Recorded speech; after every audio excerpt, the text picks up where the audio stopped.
finished and submitted my duck stamp, and this is where we left off. The evening of August 12th, with only 3 days left to get it in the mail. And Kes has just arrived with her painting at the peak of my frustration. Kes came over with what she thinks is her finished duck stamp, Dapper. The first time we both did the same species. I immediately asked for my fellow artist's eye regarding this back corner of my painting that has ailed me the whole time. 85 hours in, and I still haven't worked it out, but they convinced me to move on for a while. So I work on Eb's feathers and face and everything I wanted to wait until the water was done to do. And by the time midnight rolls around, August 13th, the day I wanted to ship, I'm having a bevy and am a wee bit delirious.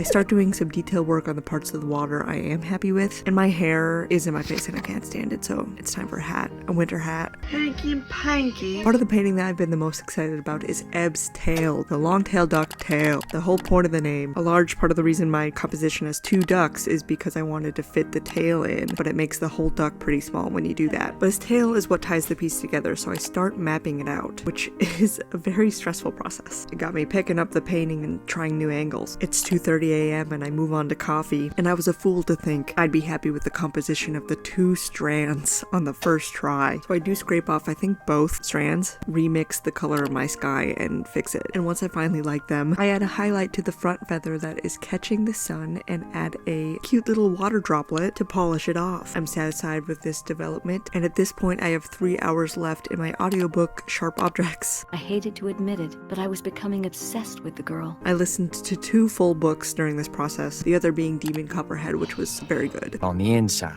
which was a lie. Highly recommend. And by 3:30 in the morning, I'm back to being happy with my painting and am approaching 90 hours of work. At this point, I go back and forth from thinking I've outdone myself to being considerably distraught at thinking my painting isn't coming together. But then the next moment I'll come around the corner and be like, oh my god, this is so beautiful. It's a delicate balance, and around 4 a.m. I call it a night. And on the way to my room, I see my 2023 pintails and am hit with a dose of joy thinking how far I've really come. Not to hate on Teaspoon and Brown, but man, I was shocked at the improvement. There's nothing like sticking to it. That night I think I only sleep for 4 hours. It is still the 13th, 2 days to get this in the mail, and it's oil paint, which doesn't dry immediately like acrylics. But I feel confident I can finish my work this day, which happens to also be the prep day for an art fair that Kes, Rayleigh, and I are doing on the 14th. But it's also at this time that Kes and I notice that Dapper is not actually done. Dapper's tail looks white because of the lighting, but they have black tail feathers, so she wants to make that more prominent. So at this point, 2 days before these oil paintings need to be shipped, we are both working on them, literally at one point simultaneously, in the true ridiculous spirit of this competition. So sorry, I want to tell the whole story, so this is only part 2.